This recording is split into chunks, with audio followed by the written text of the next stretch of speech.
Pronto, eu vou falar agora do nosso calendário.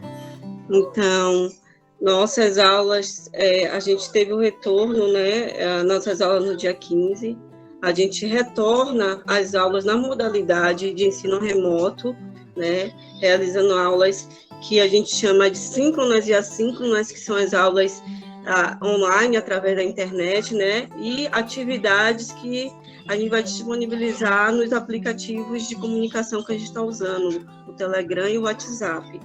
Né? Então, a gente volta nessa modalidade em função do que o professor Dino já sinalizou.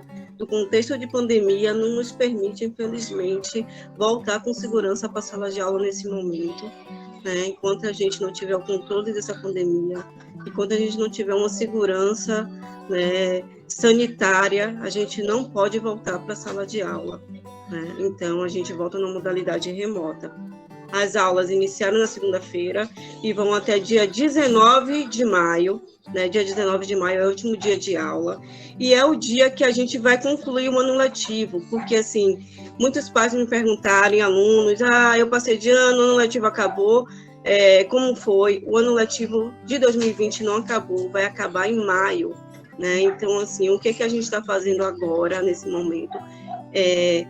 De fevereiro até maio é a conclusão do ano letivo de 2020. Só a partir de maio é que a gente vai dizer quem vai estar aprovado, quem vai ingressar numa nova série e vai poder fazer a matrícula, certo? Antes disso, a gente não pode dizer quem está aprovado ou quem está reprovado, porque o ano ainda está em curso, né?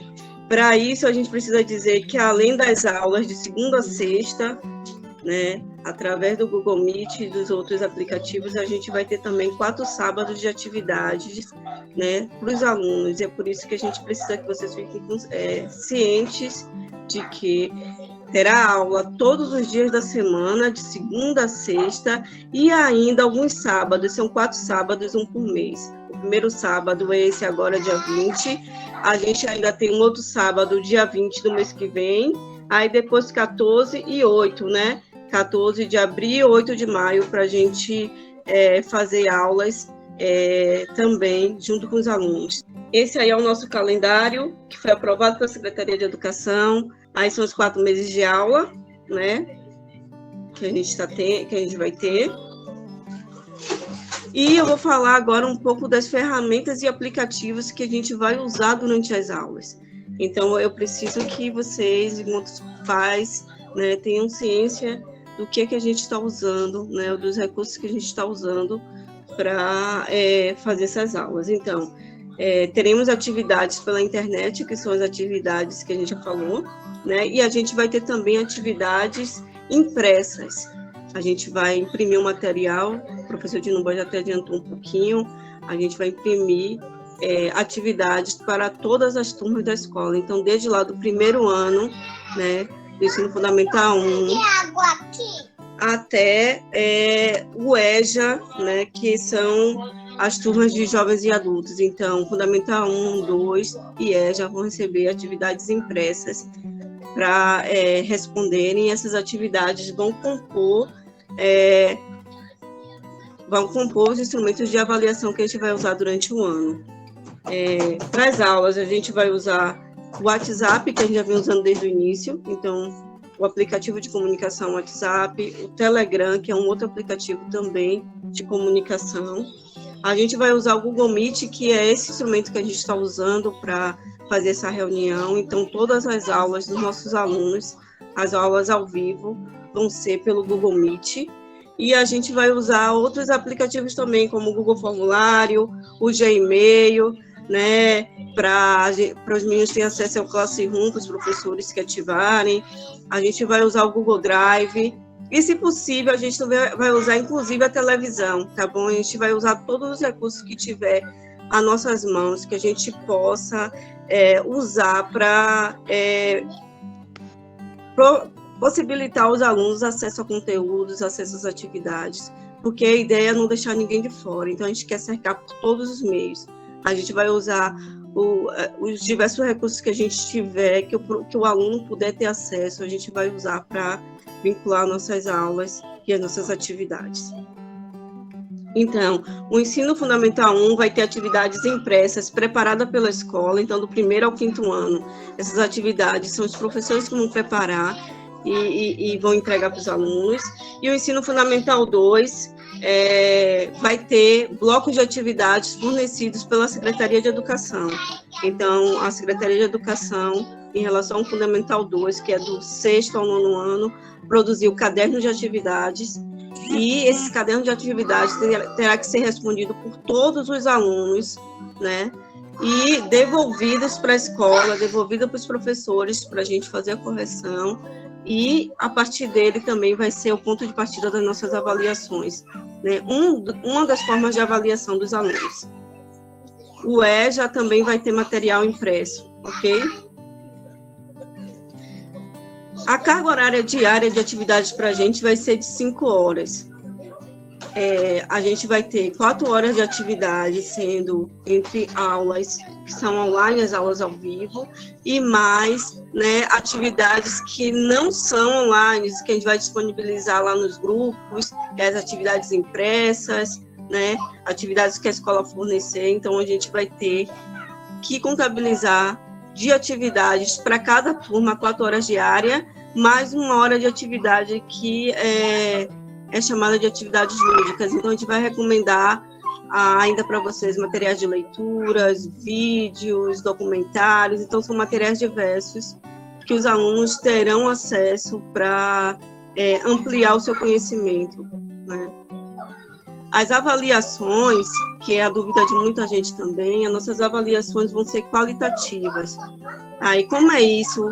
Né? Qualitativa é porque a gente vai avaliar a participação do aluno, né? A gente vai participar como eles estão respondendo às atividades, se eles estão respondendo às atividades impressas, se eles estão participando dos grupos, né, de WhatsApp, de Telegram, se eles estão interagindo com os professores. Essa vai ser a base da nossa avaliação qualitativa, né? Porque a gente, na primeira e segunda unidade, a gente não trabalhou diretamente com notas, apesar de a gente ter feito avaliações, ter feito atividades. A gente está guardando tudo isso, porque a gente vai juntar o que a gente já fez.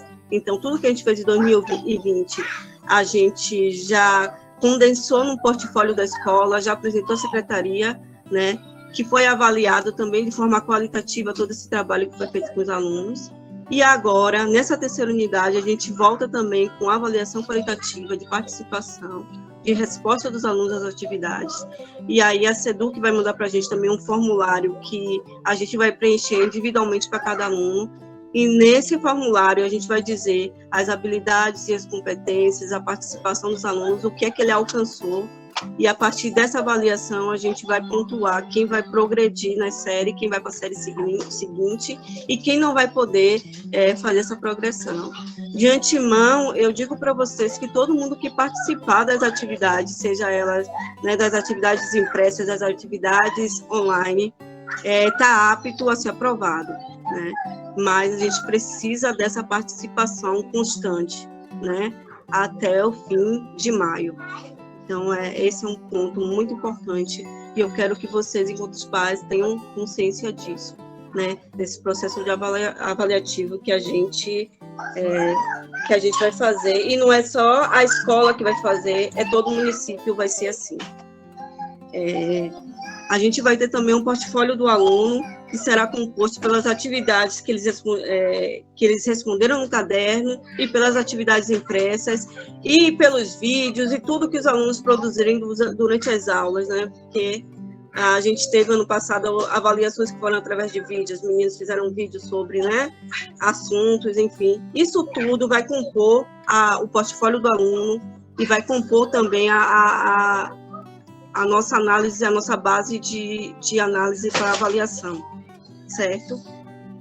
Mais para frente, eu vou abrir o microfone para que eu vou abrir para perguntas, aí eu vou apresentar todo o conteúdo. Mas se tiver alguma dúvida muito importante, assim, que seja imprescindível ser feita, vocês podem levantar a mãozinha que a gente interrompe e responde, tá certo? Esse aí é o quadro de atividades, né? Como é que tá? A gente, todos os dias, como eu falei, tem aula, né? Na segunda-feira as aulas é de arte de inglês, na terça-feira de história e geografia, na quarta-feira de língua portuguesa, quinta, matemática, sexta-feira, ciências e educação física. Isso para o Fundamental 2. O Fundamental 1, a gente também tem aula todos os dias, né? A gente tem um quadro também de atividade diária, né, para cada série. E aí a gente vai disponibilizar nos grupos o quadro completo para vocês acompanharem. Vou chamar atenção a alguns detalhes, que é o seguinte: os alunos de 8º e 9º ano, o professor de arte, por exemplo, o professor Júlio, ele faz aulas em conjunto com as turmas, né? Então, as aulas e as atividades vão acontecer ao mesmo tempo, né? Então, assim, não há essa aula de arte do 8º ano começa às 11 e a do 9º começa às 10, não. O 8º e 9º começa a aula de artes na segunda-feira no mesmo horário, e as atividades síncronas e assíncronas, que são as atividades que não vão ser via internet, também vão acontecer no mesmo período. É só para vocês terem ciência, porque aqui está um pouco separado, mas é só para a gente ver a carga horária que cada um deve ter diariamente, né, para compor as 4 horas de atividade e mais a 1 hora de aula lúdica, que vai ser geralmente no turno oposto, ou na manhã, se ainda der tempo, certo? A frequência dos alunos, gente, a frequência é importantíssima, a gente precisa que essa frequência seja constante. E como é que a gente vai acompanhar essa frequência? A frequência será feita, né, através das aulas online, então a participação nas aulas online, né, ao exercício que o Júlio fez no início, bota o nome no chat, sinaliza o professor que está presente, mas o professor também vai, né, vai perceber quem é que está nas aulas. Então a frequência nas aulas online vai contar com frequência. A participação nos grupos de WhatsApp, como esses grupos de WhatsApp, de Telegram, lá dando a devolutiva das atividades que os professores passarem, né, dessas atividades que são assíncronas, né, então as atividades que não são online. Então os alunos participam lá no site, sinalizando o professor que fez, tirando dúvida, tudo isso vai ser contabilizado como, né, a nossa frequência e a nossa participação das aulas. E as devolutivas das atividades impressas. Como todo mundo vai receber essas atividades impressas, eles vão ter o tempo para responder essas atividades, e a devolução dessas atividades também vai contar com participação, como frequência nas aulas, certo?